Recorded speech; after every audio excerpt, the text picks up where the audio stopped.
Hello students, मैं मंजू मीना महिला polytechnic Ajmer से। आज हम लोग पढ़ेंगे ईमेल के बारे में। इससे पहले हम लोगों ने देखा था कि ईमेल और सिंपल डाक में क्या डिफरेंस होता है, ईमेल के क्या क्या फ़ायदे हैं, कैसे हम लोग किसी को ईमेल भेजते हैं।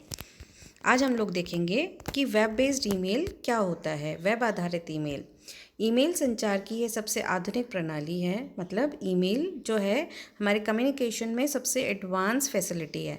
मोबाइल भी है और दूसरे अदर ऑप्शंस भी हैं, पर ईमेल भी उसमें सबसे ज़्यादा प्रचलित एक ऑप्शन है जिसके थ्रू हम कम्युनिकेशन कर सकते हैं, जिसके थ्रू हम डेटा एक जगह से दूसरी जगह भेज सकते हैं कुछ ही क्षणों में। यहाँ ईमेल संदेश किसी वेब सर्वर पर सेव होते हैं तथा हमें उस सर्वर से जुड़कर ही संदेश पढ़ना पड़ता है। सबसे बड़ा एडवांटेज ईमेल का हम देख चुके हैं कि क्या होता है। सबसे बड़ा एडवांटेज ईमेल का ये है कि हम दुनिया के किसी भी कोने में जाएं, हम हमारा ईमेल अकाउंट खोल के हमारी ईमेल्स पढ़ सकते हैं। क्यों? क्योंकि हमारे जो ईमेल्स होते हैं ना वो हमारे कंप्यूटर में होते हैं ना वो हमारे मोबाइल फ़ोन्स में होते हैं। वो ईमेल कहाँ होते हैं? वो ईमेल हमारे सर्वर पे पड़े होते हैं। जैसे अगर हमने जीमेल का अकाउंट खोला है तो हम क्या करेंगे, हम जीमेल के सर्वर पे थोड़ी सी स्पेस लेंगे और वहीं पे हमारी सारी ईमेल्स जितनी हमने रिसीव करी और जितनी हमने सेंड करी है वो सब वहीं पर होंगी। तो हम जहाँ पर भी जाएं, चाहे हम भारत में रहें चाहे हम दूसरे देश में जाएं, जहाँ पर भी जाएं हम हमारा अकाउंट खोल सकते हैं और हमारे ईमेल जो पड़े हुए हैं उनको हम देख सकते हैं, उनको हम पढ़ सकते हैं किसी भी कोने में किसी भी समय। तो ये सबसे बड़ा एडवांटेज होता है हमारे ईमेल का और इसी के वजह से ईमेल इतनी प्रचलित है। इससे लाभ ये होता है कि किसी भी स्थान से किसी भी कंप्यूटर का प्रयोग करते हुए हम इन संदेशों को पढ़ सकते हैं। ये ज़रूरी नहीं कि आपका खुद का पर्सनल कंप्यूटर हो तभी आप ईमेल पढ़ पाएंगे। ये भी ज़रूरी नहीं कि आपका मोबाइल फ़ोन आपके पास हो तभी आप ईमेल पढ़ पाएंगे। आप ईमेल किसी और के मोबाइल पे, किसी और के कंप्यूटर पे भी पढ़ सकते हैं। किसी साइबर कैफ़े से भी अपना ईमेल अकाउंट का यूज़ कर सकते हैं। तो ये इसका सबसे बड़ा एडवांटेज है। जैसे अगर हमारा मोबाइल फ़ोन हमारे पास नहीं होता तो हम उसके जितनी भी सर्विसेज हैं, जितनी सुविधाएं, हम उसको यूज़ नहीं कर सकते, उस पर आए हुए मैसेजेस नहीं देख सकते, उससे हम कॉल नहीं कर सकते। पर हमारे ईमेल में ये सब परेशानियां नहीं हैं। हम किसी भी कंप्यूटर से जोड़कर हमारे ईमेल अकाउंट से जुड़ सकते हैं और वहाँ पे रखी हुई ईमेल्स को पढ़ सकते हैं। वेब आधारित ईमेल का प्रयोग करने के लिए हमें सबसे पहले वेब सर्वर पर अपना ईमेल अकाउंट खोलना पड़ता है। हम ईमेल का यूज़ तभी कर पाते हैं, हम किसी को ईमेल तभी भेज पाते हैं जब हमारा ईमेल अकाउंट हमने ओपन कर रखा हो। और किसी और को भी हम ईमेल तभी भेज पाएंगे जब उसने अपना ईमेल अकाउंट ओपन कर रखा हो और उसके पास अपना एक ईमेल आईडी हो, तभी हम उसको ईमेल कर सकते हैं। और ये जो हम ईमेल अकाउंट ओपन करते हैं, यूज़ करते हैं, ये बिल्कुल फ्री सर्विसेज है। मतलब कभी भी कोई ये नहीं कहेगा कि आप हमारे पे सर्वर पे ईमेल अकाउंट खोलिए और हमें इतने रुपए आपके चार्ज लगेंगे। ऐसा कभी भी नहीं होता है। आप चाहे जीमेल पे अकाउंट खोलें, चाहे आप हॉटमेल पे खोलें, चाहे आप याहू पे खोलें, ये सारे सर्वर आपको ईमेल की सुविधा फ्री में प्रोवाइड कराते हैं। आज वर्ल्ड वाइड वेब में बहुत से ऐसे सर्वर हैं जो हमें इसकी सुविधा प्रदान करते हैं, यानी कि जो हमें ईमेल अकाउंट बनाने की सुविधा देते हैं। जैसे कि रेडिफ मेल है, जीमेल है, हॉटमेल है। ये सारे सर्वर जो हैं हमें हमारा अकाउंट खोलने देते हैं, हमें अपने सर्वर पे थोड़ी सी स्पेस देते हैं जिसको हम यूज़ कर सकते हैं ईमेल भेजने और ईमेल प्राप्त करने में। और ये सर्वर हमारे ईमेल सुविधा के लिए कोई पैसे चार्ज नहीं करते हैं। हमें ईमेल भेजने में सिर्फ उतने ही पैसे लगते हैं जितने हमारे इंटरनेट के चार्जेस लगते हैं। यानी कि अगर आप साइबर कैफ़े से ईमेल कर रहे हैं तो जो साइबर कैफ़े वाला 1 घंटे के चार्जेस ले रहा है वही आपके ईमेल भेजने के चार्जेस होंगे। एक्स्ट्रा कोई चार्जेस नहीं हैं ईमेल यूज़ करने के। अब हम एक सुविधा पढ़ेंगे ईमेल की, एड्रेस बुक। जैसे कि मैंने आपको पहले भी बताया था कि जैसे मोबाइल फ़ोन में कॉन्टैक्ट लिस्ट होती है जहाँ पे हम हमारे जानने वालों के mobile phone with name save कर लेते हैं, ऐसे ही ईमेल में एक सुविधा होती है एड्रेस बुक की, जहाँ पर हम क्या कर सकते हैं, जहाँ पे हम अपने जानने वालों के ईमेल आईडीज़ सेव करके रख सकते हैं। हम जितनों भी लोगों को ईमेल आईडीज़ पे ईमेल भेजते हैं वो बाय डिफ़ॉल्ट एड्रेस बुक में सेव होते जाते हैं। तो मैंने आपको बताया था पिछले लेक्चर में भी कि जैसे अगर आप एम प्रेस करेंगे तो एम नाम से जितने भी मेल आईडी होंगे आपकी एड्रेस बुक में वो दिखने लग जाएंगे और आप जिस भी पर्टिकुलर पर्सन को वो मेल भेजना चाहते हैं उसको उस ड्रॉप डाउन लिस्ट में से सेलेक्ट करके कर सकते हैं। आपको हर बार मेल आईडी पूरा टाइप करने की ज़रूरत नहीं पड़ती, वो अपने आप एड्रेस बुक में सेव होता है, वहाँ से आप वो ईमेल आईडी ले सकते हैं। तो ये सुविधा हमें ईमेल अकाउंट देता है ताकि हम उसके अंदर सारे ईमेल एड्रेसेस को सेव करके रख सकें। हमें कहीं और ईमेल एड्रेसेस लिखने की ज़रूरत नहीं पड़ती। मेलिंग लिस्ट किसको कहते हैं? मेलिंग लिस्ट क्या होती है कि हम अपनी खुद की लिस्ट बना सकते हैं कि भाई ये हमारे फ्रेंड्स की लिस्ट है, तो हम जब भी ईमेल करना चाहेंगे तो उस लिस्ट को सेलेक्ट कर लेंगे और वो सारे जो जो भी ईमेल है वो सारे उन सारे फ्रेंड्स को चला जाएगा। तो मेलिंग लिस्ट क्या होती है, हम एक ईमेल भेजने की लिस्ट बना लेते हैं। जैसे फ्रेंड्स की एक लिस्ट बना ली, फैमिली मेम्बर्स की एक लिस्ट बना ली, कलीग्स की एक लिस्ट बना ली कि भाई ये मेरे ऑफिस स्टाफ्स की मेल है, ये मेरी फैमिली मेम्बर्स की मेल लिस्ट है और ये मेरी दोस्तों की है। तो आप जिसको जो ईमेल भेजना चाहते हो वहाँ से वो लिस्ट सेलेक्ट करके पूरे उस ग्रुप को ईमेल एक साथ भेज सकते हो। ठीक है, जैसे व्हाट्सएप ग्रुप में होता है कि आप अपने ग्रुप्स बना लेते हो और जिस ग्रुप में आप डेटा भेजना चाहते हो वो सारा डेटा उस ग्रुप के लोगों को विजिबल हो जाता है, वो पढ़ सकते हैं। ठीक इसी तरीके से जब आप मेलिंग लिस्ट बनाते हैं और उस लिस्ट को सेलेक्ट करते हैं तो वो मेल उन सभी लोगों को जाता है जो जो उस लिस्ट में एडेड होते हैं, मतलब जिन जिन के मेल आईडी उस लिस्ट में होते हैं। चाहे हम ईमेल क्लाइंट प्रोग्राम जैसे आउटलुक एक्सप्रेस या वेब आधारित ईमेल जैसे जीमेल पर कार्य कर रहे हों, दोनों ही प्रकार की ईमेल सेवाओं में एड्रेस बुक बनाने की सुविधा प्रदान की गई है।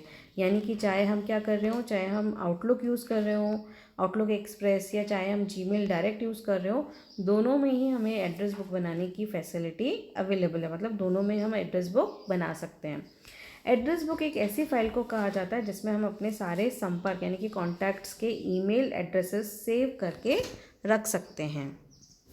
अब देखिए ये पूरे स्टेप्स हैं कि आप कैसे मेलिंग लिस्ट क्रिएट करते हैं। मैंने आपको बताया था कि आप अपनी दोस्तों की एक पूरी लिस्ट बना सकते हो, आप अपने फैमिली मेम्बर्स की लिस्ट बना सकते हो, आप अपने ऑफिस स्टाफ यानी कि आपके कलीग्स की लिस्ट बना सकते हो। तो किस तरीके से आप लिस्ट बनाएंगे हम लोग वो देखेंगे। देखिए steps for creating mailing list. सबसे पहले जब आप अपना ईमेल अकाउंट खोलते हैं तो जहाँ पे आपका ईमेल अकाउंट में कंप्यूटर स्क्रीन पे राइट हैंड साइड बिल्कुल टॉप में आपका नाम आ रहा होता है। जैसे कि अगर आपका नाम एम से है तो एम आ रहा होगा, ए से है तो ए आ रहा होगा, इस तरीके से। तो ये जो राइट हैंड साइड होता है वहाँ पे फिर आपको ऐसे 9 डॉट्स दिखते हैं, ये होते हैं हमारे गूगल ऐप्स। तो जब आप इस पे गूगल ऐप्स वाले 9 डॉट्स पे क्लिक करते हैं तो ये पूरा ड्रॉप डाउन खुल जाता है, जैसा कि आप इसके अंदर देख रहे हैं। अब इसके अंदर आप कॉन्टैक्ट्स देख रहे हैं, उस पर आप क्लिक करेंगे। जब आप कॉन्टैक्ट क्लिक करते हैं तो पूरी कॉन्टैक्ट लिस्ट ओपन हो जाती है। उस कॉन्टैक्ट लिस्ट में से आप सेलेक्ट कर सकते हैं। और सीधा अगर आप वैसे ना करें और ऐसे भी कर सकते हैं कि आपने ना वेब ब्राउज़र पे एड्रेस बार में लिखेंगे https://contact.google.com। तो जितने भी आपके google.com में कॉन्टैक्ट्स हैं वो सारे कॉन्टैक्ट्स विजिबल हो जाएंगे। ठीक है, पहला ऑप्शन ये भी है कि आप अपने गूगल ऐप्स वाली जो 9 डॉट्स हैं उस पर क्लिक करें और उसमें कॉन्टैक्ट्स पे क्लिक करें, तभी आपके कॉन्टैक्ट विजिबल हो जाएंगे। या आप एड्रेस बार में सीधा लिख सकते हैं https://contacts.google.com, है ना, तो तब भी आपके सारे गूगल पे जितने कॉन्टैक्ट्स हैं वो विजिबल हो जाएंगे। फिर आप क्या कर सकते हैं, आप उनकी एक लिस्ट बना सकते हैं। जिन जिन लोगों को आप भेजना चाहते हैं उनको आप टिक कर सकते हैं। जैसे कि हमारी स्क्रीन पे दिख रहा है कि हमने 3 लोगों को सेलेक्ट किया है लिस्ट में डालने के लिए। फिर ये ऊपर एक ऑप्शन दिख रहा होता है, उस पर क्लिक करते हैं। जैसा कि आपको एक ग्रीन बॉक्स में दिख रहा है, उस ऑप्शन पे आप क्लिक करेंगे। फिर उसमें ऑप्शन पे खुलेगा कि क्या करना चाहते हैं। तो आप करेंगे कि मैं एक लेबल क्रिएट करना चाहती हूँ और उस लेबल का मैं मतलब कि जो मैंने लिस्ट बनाई है उसका मैं नाम देना चाहती हूँ। तो मैंने उसका नाम क्या दिया है, मैंने उसका नाम फ्रेंड्स दिया है। फ्रेंड्स देते ही जितने लोगों के आपने ऑप्शन टिक किए थे कॉन्टैक्ट्स में वो उन सबको उसने फ्रेंड लिस्ट में लिस्ट बना दिया है, मतलब उस फ्रेंड लिस्ट में उन सबको ऐड कर दिया। तो ये बनी आपकी मेलिंग लिस्ट। यानी कि जब आप फ्रेंड का एफ टाइप करोगे तो ये आ जाएगा और ये सारे दोस्तों को आप एक साथ मेल भेज सकते हो। आपको बार बार इनको सेलेक्ट करने की ज़रूरत नहीं पड़ेगी। तो मेलिंग लिस्ट से क्या हुआ, आपका काम आसान हो गया। वैसे आप 20 लोगों का दबाते, कभी ए दबाते, कभी बी दबाते, कभी सी दबाते, तब उनके नाम आते, तब आप सेलेक्ट करते। पर आपने क्या किया, आपने अपनी एक मेलिंग लिस्ट बना ली फ्रेंड्स नाम से और आपने उसके अंदर अपने सारे दोस्तों के एड्रेस डाल दिए, है ना। तो जैसे ही आपने फ्रेंड्स पे लिखा, आपके पूरे दोस्त एक साथ आ गए और एक साथ उसके अंदर 2 में वो ऐड हो जाएंगे। तो आपका काम आसान हो गया, आपको 2 में बार बार एड्रेसेस टाइप नहीं करने पड़े। तो इस तरीके से आपकी मेलिंग लिस्ट बनती है। अब हम लोग देखेंगे कि ईमेल क्लाइंट क्या होता है। एक ईमेल प्रोग्राम जो किसी भी इंटरनेट सर्वर से जुड़कर ईमेल सेवाओं का प्रयोग करता है उसे ईमेल क्लाइंट कहते हैं। अगर अपन बात करें कि अपन ने ईमेल अकाउंट खोला और अपन उसको यूज़ कर रहे हैं, उससे ईमेल भेज रहे हैं, ईमेल ले रहे हैं, तो अपन क्या कहलाएंगे, अपन ईमेल क्लाइंट कहलाएंगे। तो जो भी लोग ईमेल अकाउंट खोलते हैं सर्वर पर, ईमेल सर्वर पर, उसका यूज़ करते हैं, ईमेल भेजते हैं, ईमेल प्राप्त करते हैं, तो वो लोग कौन होते हैं, वो लोग होते हैं ईमेल क्लाइंट, है ना। तो आप भेज रहे हो अपने दोस्त को, तो आप भी ईमेल क्लाइंट हो और वो भी ईमेल क्लाइंट है, और जिसके थ्रू जा रहा है वो होता है हमारा ईमेल सर्वर। ये प्रोग्राम ईमेल संदेश तैयार करने, संपादित करके भेजने में प्राप्त करने आदि कार्य का काम करता है, जैसे कि आउटलुक एक्सप्रेस है। तो ईमेल क्लाइंट के थ्रू हम ईमेल तैयार कर सकते हैं और भेज पाते हैं। अब जितनी भी हमारी ईमेल सर्विसेज हैं वो सारी फ्री ईमेल सर्विसेज हैं। कोई भी ना ईमेल भेजने के पैसे लेता है, ना ईमेल पढ़ने के पैसे लेता है, ना ईमेल रिसीव करने के पैसे लगता है। भाई जितनी भी ईमेल सर्विसेज हैं वो सारी हमारी फ्री ईमेल सर्विसेज हैं। आज www का मतलब क्या होता है? वर्ल्ड वाइड वेब, है ना। www का मतलब है वर्ल्ड वाइड वेब में बहुत से ऐसे सर्वर हैं जो हमें ईमेल से संबंधित बहुत सारी सुविधाएं मुफ्त में प्रदान करते हैं। यानी कि ये सर्वर क्या करते हैं, ये सारे सर्वर हमें ईमेल की जो सुविधाएं देते हैं वो फ्री में देते हैं। कौन कौन सी सुविधाएं देते हैं? जैसे ईमेल भेजना, ईमेल को प्राप्त करना, ईमेल को सेव करके रखना, है ना, अपनी किसी फाइल को एक कंप्यूटर से दूसरे कंप्यूटर पे ईमेल के थ्रू ट्रांसफ़र करना अटैचमेंट के फॉर्म में। तो ये सारी सुविधाएं हमें क्या मिलती हैं? ईमेल के साथ फ्री मिलती हैं। और ये हमें कौन कौन से सर्वर ये हमें फ्री सुविधाएं देते हैं? ये हमें देते हैं रेडिफ, जीमेल, याहू, हॉटमेल, ये सारी चीज़ें देते हैं। तो ये सारे सर्वर हमें फ्री ईमेल अकाउंट खोलने की सुविधा प्रदान करते हैं। अब हम लोग देखेंगे steps for opening email account, यानी कि ईमेल अकाउंट ओपन करने के क्या स्टेप्स हैं, कैसे हम हमारा ईमेल अकाउंट ओपन कर सकते हैं, उसके स्टेप्स पढ़ेंगे हम लोग। सबसे पहले हम अपने कंप्यूटर को ऑन करेंगे, उसको इंटरनेट से कनेक्ट करेंगे। यानी कि ईमेल अकाउंट खोलने के लिए क्या ज़रूरी होना चाहिए? आपकी कंप्यूटर इंटरनेट से जुड़ा हुआ होना चाहिए, यानी आपके कंप्यूटर पे इंटरनेट चलना चाहिए। उसके बाद आप वेब ब्राउज़र पर क्लिक करेंगे। वेब ब्राउज़र क्या होता है? वेब ब्राउज़र वो सॉफ्टवेयर होता है जिसकी मदद से आप वेबसाइट्स ओपन कर पाते हैं, वेबसाइट्स खोल पाते हैं। जैसे गूगल क्रोम है, फायरफॉक्स है, मोज़िला है, नेविगेटर है, ये सारे क्या हैं हमारे? ये सारे हमारे वेब ब्राउज़र हैं जिनकी मदद से आप इंटरनेट का यूज़ कर पाते हैं। तो हम वेब ब्राउज़र पे क्या करेंगे? हम वेब ब्राउज़र पर क्लिक करेंगे और यहाँ पर उपस्थित न्यू अकाउंट साइन अप या न्यू रजिस्ट्रेशन पर हम क्लिक करेंगे।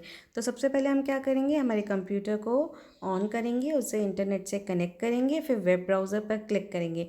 वेब ब्राउज़र पे क्लिक करने के बाद आप क्या लिखोगे? जैसे सपोज़ करो हम एग्जांपल लेते हैं कि हम हमारा जीमेल पे अकाउंट खोल रहे हैं, तो हम टाइप करेंगे www.gmail.com।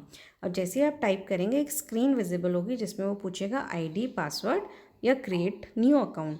अगर आपका पहले बना हुआ है तो आप ID पासवर्ड डालेंगे और अकाउंट ओपन कर लेंगे। पर अभी हम क्या सीख रहे हैं कि अगर हमें अपना अकाउंट ओपन करना है, तो अगर हमें एक अकाउंट ओपन करना है तो हम उस पर क्लिक करेंगे क्रिएट न्यू अकाउंट, है ना।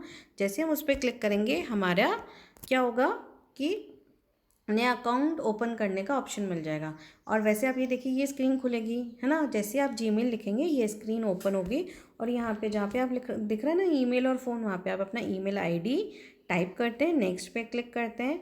फिर टाइप करने के बाद वहाँ पे वो आपसे पासवर्ड मांगेगा। पर अभी हम क्या कर रहे हैं? अभी हम अपना अकाउंट नया ओपन कर रहे हैं। तो नीचे जो लिखा हुआ दिख रहा है ना क्रिएट अकाउंट, उस पर क्लिक करते हैं। जब आप उस पर कर्सर ले जाएंगे तो आपको दिखाई देगा कि जो आप अकाउंट खोल रहे हैं ये आप खुद के लिए खोल रहे हैं या आपके बिजनेस मैनेज करने के लिए खोल रहे हैं। तो अभी हम खुद के लिए खोल रहे हैं तो फॉर माई सेल्फ पे क्लिक करेंगे। फिर उसके बाद ये स्क्रीन पर ये पेज विजिबल होगा। जैसे आप उस पर क्लिक करोगे तो वो आपसे पूछेगा कि आपका फर्स्ट नेम क्या है, लास्ट नेम क्या है, यानी कि आपका नेम और आपका सरनेम क्या है।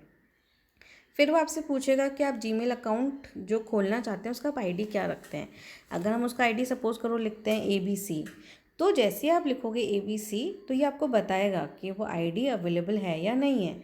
अगर वो ID अवेलेबल है तो ये आपको आगे बढ़ने देगा, और ID अवेलेबल नहीं है तो ये आपको ऑप्शंस दिखाएगा कि आप क्या क्या ऑप्शंस मतलब क्या क्या ID के नाम रख सकते हैं। फिर वो नीचे आपसे पासवर्ड पूछ रहा है, आप पासवर्ड टाइप करेंगे। जैसे आपने कुछ भी रखा ABC@123, है ना। फिर कन्फर्म में आप वापस टाइप करेंगे ABC@123।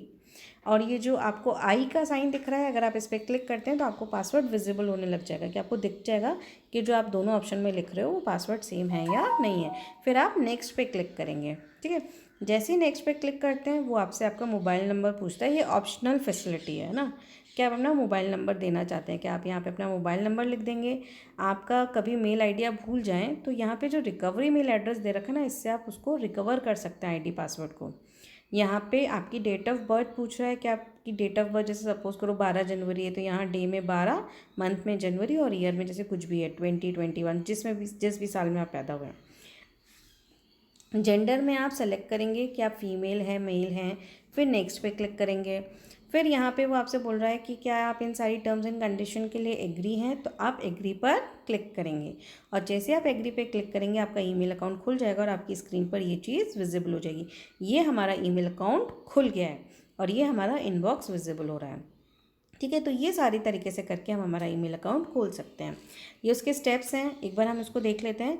सबसे पहले आपके द्वारा दिए गए ईमेल खाता नाम को चेक करेगा कि वो ईमेल पहले से कहीं बना हुआ तो नहीं है। मैंने ABC दिया था तो वो चेक करेगा कहीं पहले से तो किसी ने ABC नाम से नहीं बना रखा। अगर नहीं बना रखा तो वो आपको आगे बढ़ने देगा, और बना रखा है तो वो आपको कुछ नामों का सुझाव देगा। उनमें से वो आप नाम सेलेक्ट कर सकते हैं या अपना खुद का कोई नया दे सकते हैं, कि जैसे अब मैं देना चाहती हूँ ABCZ, तो अगर वो अवेलेबल होगा तो बनाने देगा, नहीं तो फिर वो कुछ आपको ऑप्शंस देगा। और फिर ऐसे आप एक आईडी सेलेक्ट करके आगे बढ़ेंगे, जहाँ पर आप क्या करेंगे, अपना ईमेल अकाउंट बना लेंगे। आगे बढ़ते जाएंगे, जो जो हमने विंडो देखी थी उस तरीके से आपका ईमेल अकाउंट ओपन हो जाएगा। Thank you.